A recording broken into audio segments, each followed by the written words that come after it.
All right, I don't know if this is going to work, but I was thinking that for days that I wanted to do this. I wanted to make a video of my tatting and see if I can. And I've seen other people do it, but I'll give it a try. I don't know if this is going to work.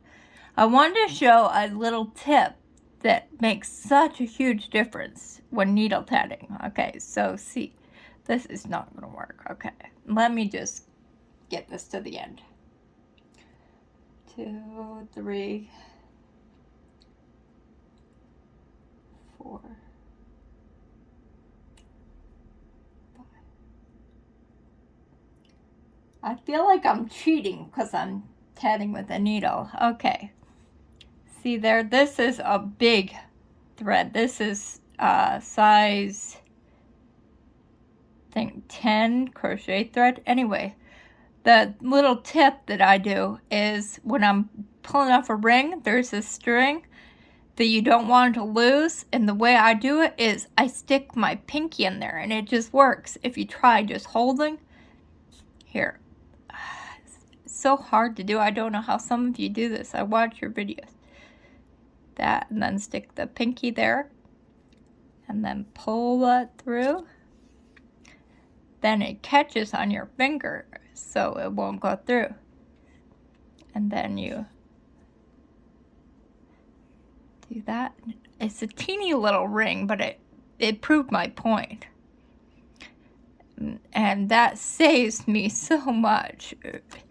And I always do all these little time-saving things that I just figured I thought somebody should make a video about it.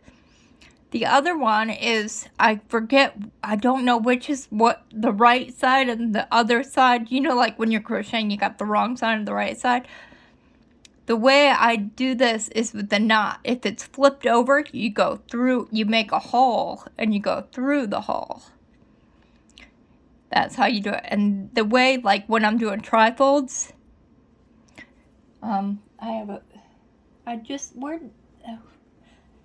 here's the one I just did. Something like that that's got lots of those 3 rings in it. The way you do that is simple. While you're holding the ring in your fingers, I go under there, pick it up, and then just go back through. And see? And there you have in reverse, because, and I remember someone when I first started, they said, well, your work is going to look so much better once you learn how to reverse your work. And I could never tell which way was which. And I knew that when you do a ring followed by a ring, you usually don't reverse the work. But I needed to tie a knot to close the ring. So the way I do it again is I just go under this string, pull it, and you see how there's a hole there? Oh, maybe I was looking off the camera, so I go back through there, and that's not, and you didn't reverse the work. And it's always going to turn back towards the needle. That's how I know which way it's going to curve.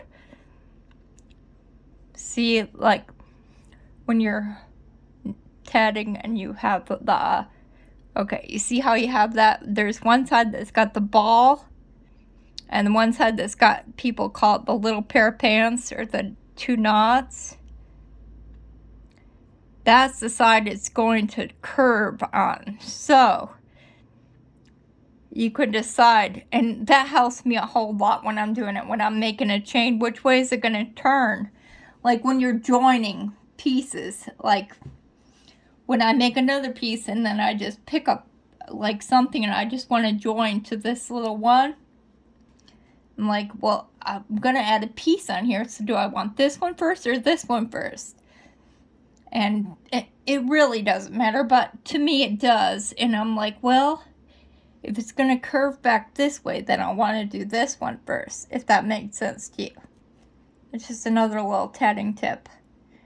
Anyway, this doesn't work. I'll just have to stop it.